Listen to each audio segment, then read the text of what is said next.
Hello, everyone, and welcome to Bishop Talk. I am Robert Griffin. I am the Bishop, Auxiliary Bishop with the Global Justice Institute, and also the Executive Minister of the Sunshine Cathedral here in Fort Lauderdale.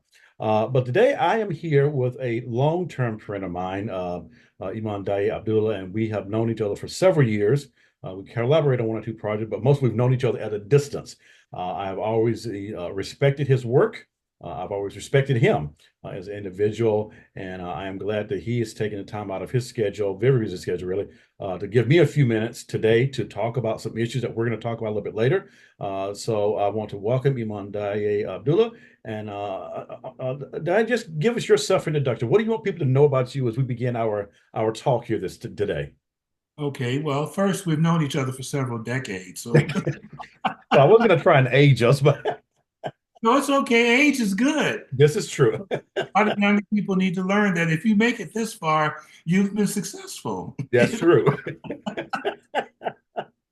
But overall, just a quick introduction. My name is Imam Daayiee Abdullah, and I'm the executive director of Mecca Institute, which is a organization that works for the re-education of Muslim people, both domestically and internationally, in understanding what progressive Islam means. Mm, Progressive Islam means moving forward, which encourages people to better understand that this particular faith, the Islamic faith, is one that is growing and inclusive. What we've been taught and what has been usually taught is that Islam is an exclusive faith. mhm. So by changing that mentality so that it's more inclusive, it means that more people of diverse backgrounds can participate in the Islamic faith, and it doesn't have to carry with it any of the stigmas that have been traditionally associated with being Muslim. Mm. Um, Also, too, Mecca Institute is an organization we're growing. We have a school, we have a research center. We just started about a year ago um, our community membership program, and we also have a publishing house. Mm. So we're doing a lot of things in order to help move that ideal forward of helping re-educate the Muslim community. Because, as I said in one of my TED Talks, actually 10 years ago, I think 2015, I said that just imagine that in 100 years from now, we'll probably have human beings on other planets. Mm. And I'm certain there'll be Muslims who will be there as well. So I Okay. say to my Muslim brothers and sisters, when it comes time for prayer, which way is Kaaba? Then they look at me and I say to them, well, I don't know the answer yet, but it'll probably be based on the stars, which is the nearest star. And you arc it off of that. But the reality is that those Muslims of that future time will have that answer. So don't tell me that Muslims have had the answer all the time for everything. Okay, you've just blown my mind already with that. This gets your introduction. It's like, wow, okay, that just took me in a whole different direction. So, oh my gosh. What is the website for your institute? I want to just get on the record also for people if they want to visit and learn more about the institution. What's the website address for that? Then it's www.mecca, which is MECCA, institute.org. That's all one word, meccainstitute.org. And Excellent. I think that'll be very good. And they can come there and they can see some of the things that we do. We have certain things for women, certain things for the LGBT community, for youth.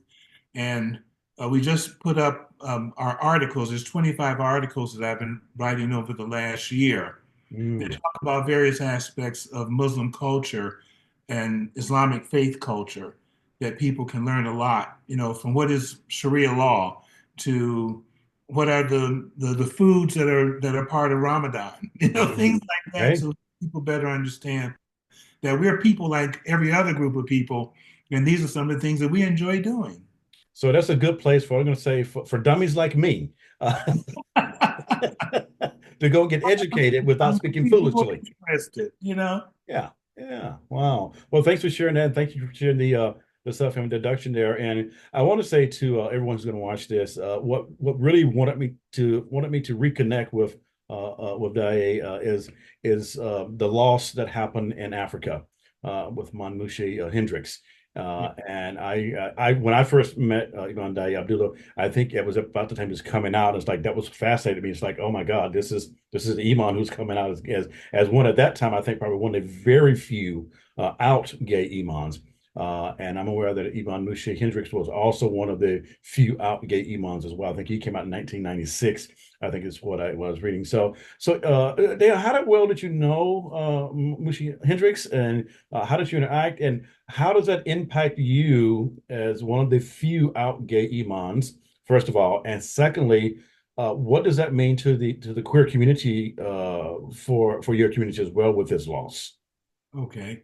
Well, I've known Muhsin Hendricks personally since 1998. Um, we have sort of an agreement about us being openly gay moms. Um, he was in the Eastern Hemisphere, I was in the Western Hemisphere because it appears that we came out around the same time in 1996. But I'm not into, competition or anything like that. I say, well, we just have a gentleman's agreement that that's how that works. But in working with Molson since 1998, I used to travel to Cape Town, well, Johannesburg and Cape Town, when he lived in either one, respectively, and attend conferences. He was holding conferences for queer Muslims who came there from around the world Hmm. to discuss the issue. So, a large number of queer Muslims, academians, as well as social justice activists, we would meet every couple of years and have our conferences. We would discuss various things, looking at various aspects of things. Now, my particular inputs, because many of these academians who were also gay, we went to school together, study abroad. We would attend the MENA, Middle Eastern North America conferences and other places. So we wind up running into each other in different places. A lot of them went into academia, but although I had the training, I went into law. Mm, And my interest was one of how does religion and law work together in societies? wow. And so through that study, in my area of study, being that I'm a linguist in Chinese and Arabic, because I became Muslim when I was studying Chinese at Beijing University, which is, people don't even know that they are Chinese Muslims. Yeah, So well, does that. it helps enlighten them that Islam is a religion that has been practiced for over the 1500 years of its existence in various different cultures, and that Islam goes into a culture and blends with that culture. So when the first mosque was established in China about 30 years after the Prophet's death. So that means that in like 652, I think it would, no, actually about 20 years, about 652 Common Era, the Hmm. first mosque was established in China. And it got there through the Silk Route roads, both the shipping lanes and also across the or land in the Silk Route. So Mohsin studied in India, in Pakistan, I should say, and got his training there. And so many times when we would meet, we would discuss these various issues. At the time, it was the Quran allowed, that had been traditionally trained, people had been traditionally trained that to be same-sex oriented was not allowed within Islam.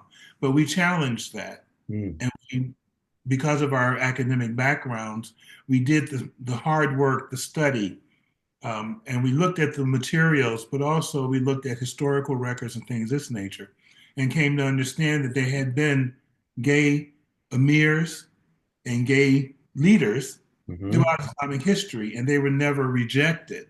Hmm. So that meant that what they were promoting was a cultural understanding of what Islam is rather than a historical and Quranic understanding, because there's nothing in the Quran that speaks against same sex relationships.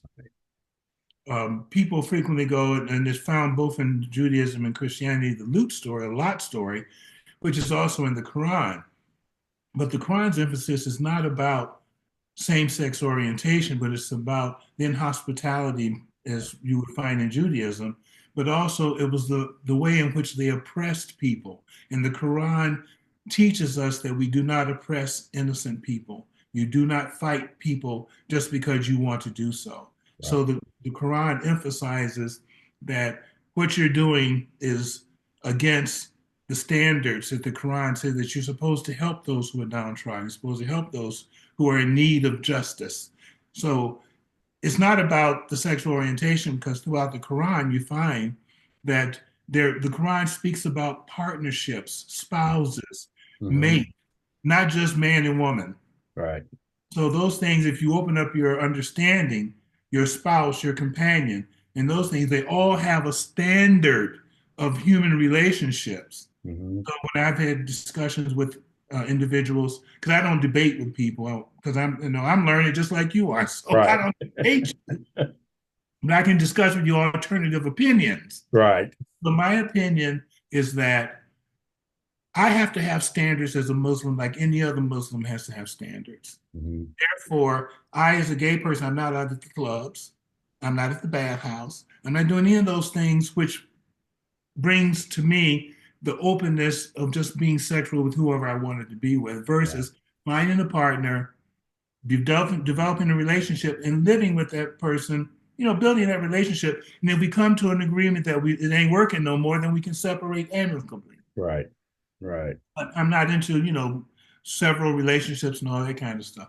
So uh, this is what the most important part that in teaching, and this is something that Muhsin also taught as well, and all of us who are queer moms, that we are there to help people better understand themselves and how do they fit into the larger picture of being Muslim, and Hmm. how do we put our skills in to help people in our society.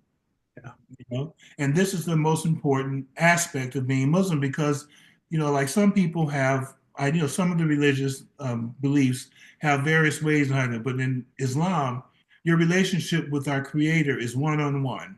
Yeah. Yeah. And therefore, if it's one on one, nobody can stand in for you. And therefore, you have to be the one to own up to your being too proud or making errors and mistakes, Mhm. and then try to learn from them. Yeah. Well, it sounds like you and Michonne there probably were on similar journeys because what my mind goes to at this particular point is, first of all, the fear that people still have around Muslims, first of all. And Yes, so you're having to bridge the fear gap, but also you're having to bridge the spirituality gap and the educational gap.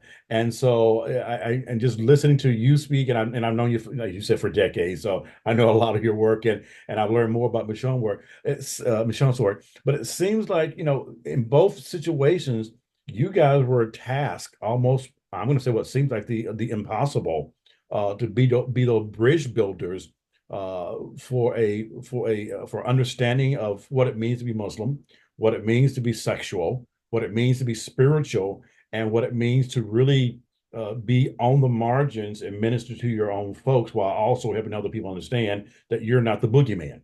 that's right. Uh, there's another non-gay scholar, Dr. Abu Fadl, um, Khalid Abu Fadl, who's a professor of law at UCLA, and he's one of the people that I go to when I have to do research on things because this man is brilliant. And a couple of years ago, he came out with a video that talked about same-sex relationships. And he said that within the Islamic concept, people have the right to cohabitate with who they desire to cohabitate with. Mhm. And therefore, if they're what we refer to in Islam is one's fitra, one innate aspects of what makes you who you are, and if that's who you want to cohabitate with, and as long as it's mutually together, then cohabitate. That's the way it works, Right. And so it's hard to get people to really understand because the way the Quran talks about it says that your outside appearance is developed uniquely. I mean, you have an inside development too. So I'll just tell this quick story very quickly. Um, when I was looking at the aspect of it says God created us in different tongues and colors for Mhm. us to get to know each other better. So I says, okay, colors, I understand different races, ethnicities, and colors, like that, and tongues and languages. But then I says, well, what about the internal aspect? We talk about the Mhm. outside. What about the Mhm. internal? Mm. And then it took me some months of letting that marinate in the back of my brain. Mm-hmm. And then one day I said, interesting. So I know that our innate abilities psychologically were different, things of this nature. And our tongues, our tastes and things are different too. Because I may only wear cotton clothing and do not use mixed fabrics and blah, blah, blah, blah, blah. And other Right. people do different things. I like my cut this way and blah, blah, blah. I'm a hat wearer. My parents were hat wearers, so I'm a hat wearer too. So that's my style, my taste and style. But when it came down to understanding the innate aspect, I said, well, our psychology is very unique too. Mm-hmm. Why is it sometimes some people are always blue? Some people are always yellow and cowardly. Some people are green Mm. and envy. Some people are always red and anger. Mm. Some people of dark heart. All So I right say, now. so when you start pulling all of this together, the outer and the inner, that's why we can have 8 billion people. And just like our fingerprints, we're not exactly the same. Exactly. Wow. So when that happened, it blew the back of my head off, and my understanding of Islam went. Well, you about to make a Baptist shout already. That's just good business there. I mean, like that is good deconstructing what it means to be self acknowledge and be aware that there's more to who we are than what people say we are, and how That's they right. define us. So yeah, oh my Definitely. gosh, wow, So no amazing. matter what one's sexual orientation is, all of those things. And then one last thing about that is that in growing, in understanding the history, intersex people and people who didn't fit the sexual binary of male and female all the time, the way that it was allowed within Muslim societies is that they would look at various aspects of that person, look at their being. If they were intersex and they may have had, two genitalia or whatever, they wanted to put them into a binary. So they would look and see, okay, well, which organ do you have more urine come out? Mhm. Or, what are the other features about them that make them more male or female? And then it just got to a point where people said, well, we're just going to ask you, what are you? What do you think you are? And so there are recorded historical facts where you had men who had breasts Mhm. and they identified as women. And then Yeah, you had women who grew beards and, didn't have much breath or many feminine features, and they referred to them as men. yeah. So it didn't stop just because of those things, but they allowed people to live their lives out, healthy lives, mentally healthy lives, and still become champions or providers within their societies to make the society better. No one was thrown out. Well, yeah, now I want to pivot and give honor to Imam Hendricks for all his great work and his legacy, because I want to kind of pivot now because you're going somewhere else. I want to go with the conversation Okay. about people and identities and finding themselves out. Given, and I'm sure you follow this closely, the current political administration here in the United States. It would appear that we have put this administration has put into crosshairs the LGBTQ plus community, specifically right now the transgender community. Yes. What would be your thoughts around this current administration and just for right now, for this part of the coming on the LGBT community? What's some of your thoughts around that right now? Because I think we are in the crosshairs on multiple levels, but that's one seems to be the most right now that's getting everyone's attention is the transgender community and healthcare. Well, within the Islamic framework, that is that has not been a problem, particularly from those who are in the Shia faith, Mm, because they have fatwas or legal reasonings or legal um, prescriptions that say that if a person feels that they're not of the right sexual gender hmm. physically, then they have the right to make that change. Right. And so, and this good thing is that yes, it allows it, but the negative part about it is that sometimes gay men or lesbian women have been forced Hmm. into these situations. Hmm. And so it can be good to a point and then it becomes overwhelming. Hmm. And there are people who are not satisfied after the transition where they would have been better off as who they were prior. Hmm. Um, but as it relates to the U.S. situation, Muslims in the U.S., I think that of the transgender people that I've worked with over the last several decades, um, that these people have adjusted very well. And because they're part of the progressive community, which is inclusive and welcoming, they have found a place within a community, a religious community, where they can thrive. Hmm. And therefore, it's important that, at least in Western society, it's not as negative as it would be if they were in a more traditional Muslim society.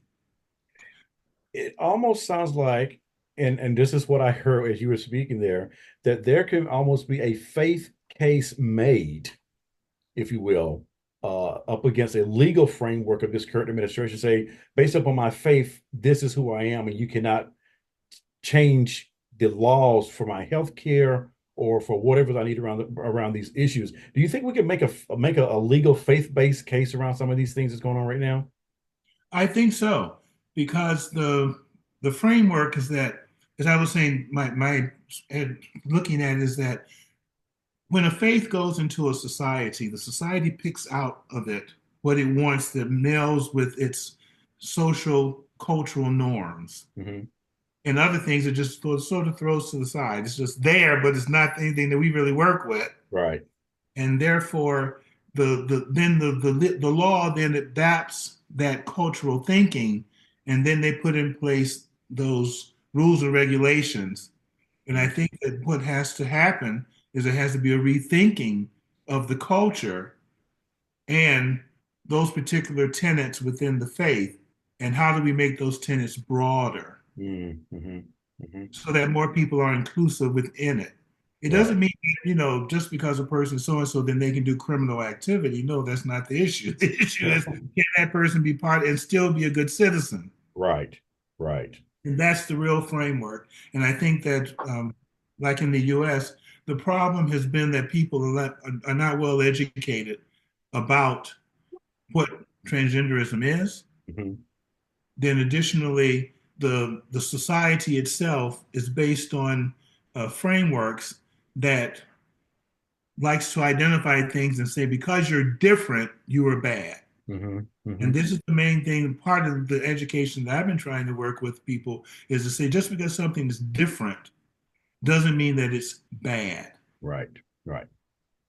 Well, and for the current administration, from my perspective, this is one of the things that we're in a bad moment. And I think that, we are looking at how someone is trying to take us back to a place in time that none of us want to go back to, none of us want to relive.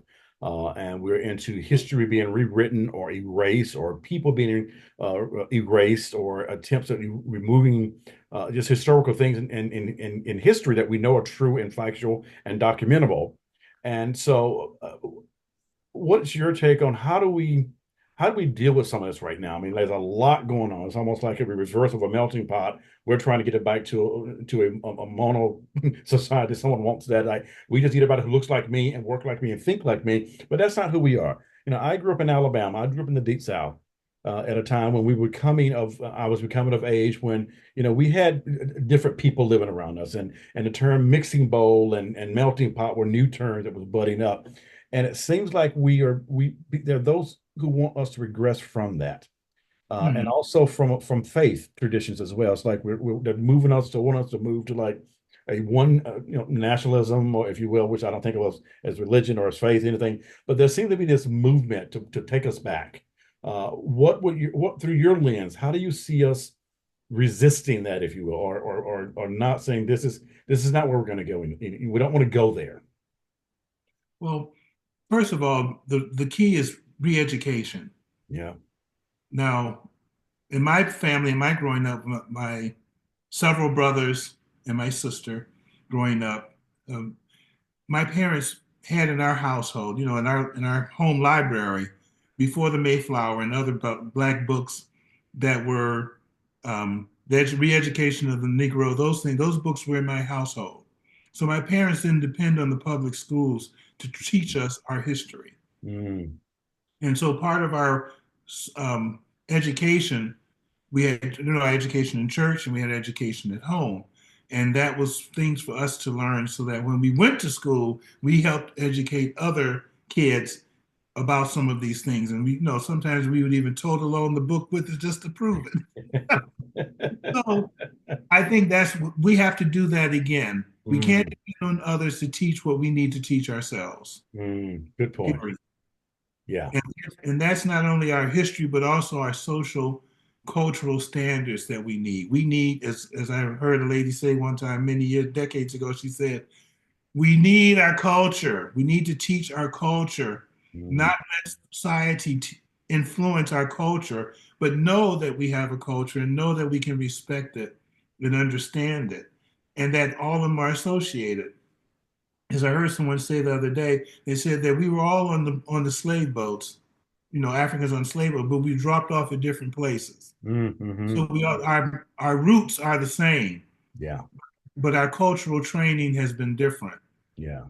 So Yeah. we have to go back to the root and understand that that's where our foundation is. We may not know the names, we may not know the actual tribes, but Hmm. the DNA and stuff we can find those things out today. But Yeah. now it's for us to understand who we are as a people and Yeah. how do we get there and become more solidified on who we are and to teach ourselves so that we don't have to depend on others to tell us. Mm. Our history didn't start with, slavery and then, W.B. Du Bois and Dr. King and, those other, Yeah. you know, Coretta Scott King, the various other people, what is her name? The lady in Florida who had the school down there in Florida. I Oh, can't think of her name. Bethune. Bethune, yes. I Yes. mean, it's just Erica we have Bethune. so many men and women who have participated in our history. We need to recognize this. Ida Wells, who told us about, who documented lynching in Yeah. the United States, those things. So we need to know our history so that we're not doomed to repeat those those particular steps again in our history. Yeah, definitely. And I think we become richer when we know our history and where we come from. I think we become more passionate about our history and the retelling of it. So I think I agree with 100%. We don't have to worry about anyone taking away if you know it. But if you don't know it, somebody can take it away from you and just like, well, this is what you got. But I think Well, it behooves us to know where we came from. As my grandmother would say, boy, you need to know your roots. that's right, absolutely. And if you have a hole there, they'll fill it with all other kind of madness. Exactly. And so and again, just thinking about again is the political atmosphere that's going on right now. There is so much that is being filled with misinformation, misleading information, and I think that's why it's important for us to know what we know, because as my daddy used to say, once you know what you know, nobody can take that away from you. And he That's right. meant that around education. Like folks they can take a lot of things away from you, but they can never take away your education, which is why he was strong about public education. He was strong about just education, period. And so I think as we look around today, we see a lot of people having to go back to the history books to find out some things, how they were, how they are, and how they impact us today. So I guess my next question for you is, giving this current administration and the global impact that it is having really on the globe, what's your thoughts around that, around the global impact of this current administration? And I've been calling it a political pandemic, by the way. Ever since this current administration has taken over, I have referred to it. This is a political pandemic, and it's like a virus that's been spreading around the globe. Well, the first round, it sort of got controlled and people, came out of it. But I think the pandemic helped people sort of focus in on what they needed to do, Yeah. um, rather than losing their lives over a madness. But Right. in this case, I think that it's a mental illness Mm. that predominates, Hmm. and in many ways, that illness is focused in on mediocrity. Mm. What is the least level of the bar has, what's the lowest level we can have, and then that makes you this, Right. makes you that. But the reality is that if you're looking at it from, I try to say that the better educated you are, the more you can look at it from bird's eye view. Hmm. Okay, and then from there you can always land on the ground, look at it from the ground up. If you're just stuck on the ground, then you're stuck. I think that those are part of the processes that we have to look at. And I think that the thing is that a lot of Americans don't know about the world. Hmm. Now, those who have the means can travel to different places, but they've never lived in other cultures. Hmm. And when I say live, I mean actually spent time in cultures beyond a 2 week vacation, Hmm. living it up at the five-star hotel, somewhere. But they've never really gotten down to the brass tacks and gotten to speak with people on the streets and had learned how to laugh with them, learn how to, share human experiences and things of this nature. And Hmm. I don't think that the world sees America differently now, Yeah. where before they used to see it as excuse my use, but Ronald Reagan, this shining, house on the hill. Hmm. In actuality, people have come to understand that it's not like that at all, Right. and that it's much more of a cesspool that people are immersed in. Yeah. And a lot of them are trying to save themselves. Yeah. But the rest of the world, because of the way in which they built their societies, I read an article earlier today where a disabled person had traveled to a Scandinavian country where their aunt, grandfather was from. Actually, it was in Norway, and they went to go there because it was some event that happened, and they're disabled, and so they wound up going there.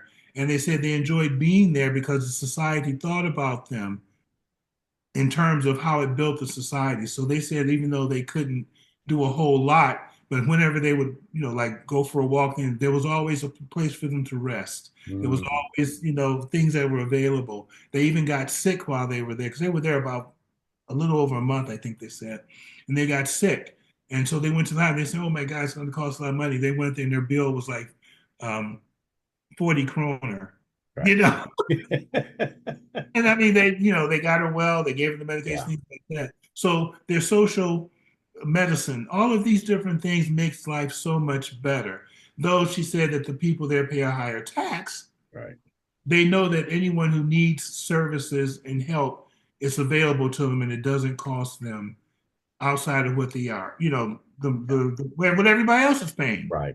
And it's one of those lifelong lessons that the Americans still need to learn that how we can care for each other is through programs like that without saying, the rich get richer, the poor gets poor, and there's no median in between. But how do we be each other's neighbor and care for each other? And that's one of those prime examples I think of how we can do that. So Can yeah. I throw something out? Personally, I have a friend that I've known for 52 years, and he happens to be a Trumper. And over this time period, I've talked with him, and I tell him, I said, we don't have arguments over politics. You have your opinion, I have mine, but we can discuss some of the ramifications of it. Hmm. You know, so he was saying something about budgets, and he says, "Well, I have a household budget. When I had a business, I had a budget, so the government should have a budget too." And I says, "I understand your thinking." I said, "But we need to reevaluate what you mean." Because I said, "Because what you're saying doesn't really equate to A equals B equals C." Hmm. And he said, "Well, what do you mean?" I said, "Well, we can just take the idea of animals." I said, "A cow, the elephant, and the giraffe, they're all animals, but each one, their maintenance is different, right?" And so he said, "Yes." I said, "Okay, then. So then your household budget and your budget for your business is not going towards the common, which the government's budget goes towards the common." "Well, communism," I said, "No, we have to redefine what you mean by communism, Right. because coming to the common is the real thing that the government is supposed to do, provide service for everyone."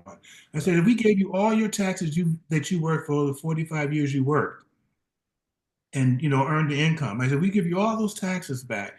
I said, "You couldn't afford to pave every road you've driven on, make certain that your food was safe through the FDA, all the medicine was safe, all these various things that you depend upon, you don't even give a second thought to in many instances.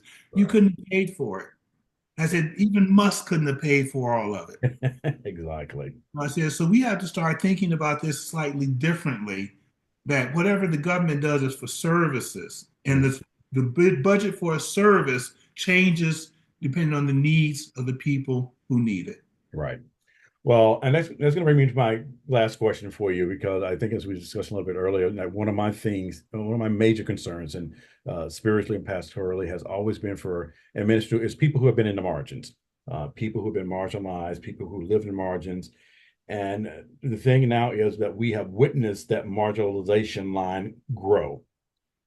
And it not only grew by people who are already in the margins, but people who now find themselves in the margins who did not think they were going to be affected by the current administration. I just bring it down to by the current administration.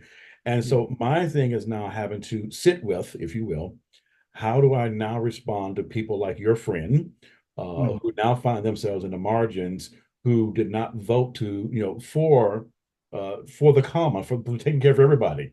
And so that's what that's, admitting to you, Amon, I'm confessing that that's what I have to wrestle with right now is how do I find the capacity to grow to now find myself needing to be that to people who now found themselves on the margins, who was the one who wanted to keep us marginalized.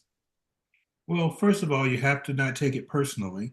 Yeah, So that removes the heavy emotional part out because it's not you that they're attacking and you're not attacking them.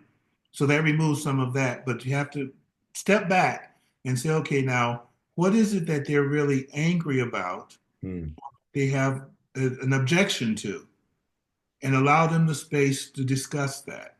Because this is what it is, it's a discussion. It's right, not I hate you, don't you do this, don't you do that. But allow them the space, and then we have to listen and listen intently because there are clues there that will give you insight as to what the things are. And you don't have to agree in the end, but you do have to be able to say, I've listened to you. I understand these particular things, and this is where we differ. Because a lot of times we agree on a lot of different things. It's just the standard as to what is the standard that we're working with. right. I want safety, of course, but do I want police brutality? No. You know, there are various things in which we can agree on, but it doesn't mean that to the extent that they may want it and what I will disagree with. Right. So I think that's how we're going to get through this is through having good common sense and also knowing when after you've tried and you have come to a then you can say okay well I'm going to let this go and we'll if we do talk again we can bring and it comes up we can talk about it again but you can't change people. Yeah. That's an impossible task. Yeah. But you can offer them an opportunity to discuss things. And usually after you've had your conversation with them, the next time you talk to them, there'll be, you can say, well, what did you think about the last time? Generally, there's a change of attitude, a change of thought about it. They Definitely. still may not agree 100%, but at least you were right about this, you were right about that. So now we have something more to build on. We have a ladder to help them come out of that process, that lower level of thinking to come up to a higher level of thinking that's important for us to do. But we have to also remember that if we were in their situation, how would you want them to approach us? Right. And Yep. it would be to be respectful. It would mean for you to be caring, Mm-hmm. and Yep. for you to be honest. Yeah. And I can say to people, I don't agree with you because of this, because it goes against my principles. Mm-hmm.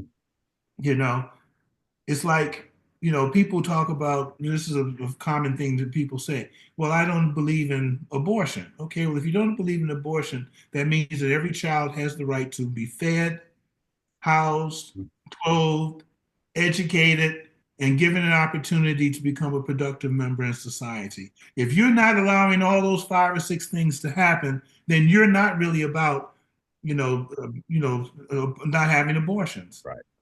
Right. Okay, we're going to wrap this up. And first, I want to say thank you for taking your time to be with me for just a few minutes here. But I do want to ask you the final question. What would be the one thing you want to say to everyone that's going to listen to this as words of encouragement, words of hope, words of looking forward?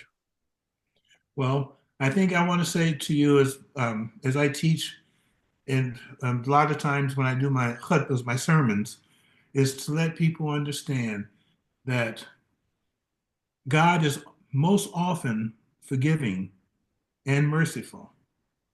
And when we understand that, that means that we're allowed to make mistakes.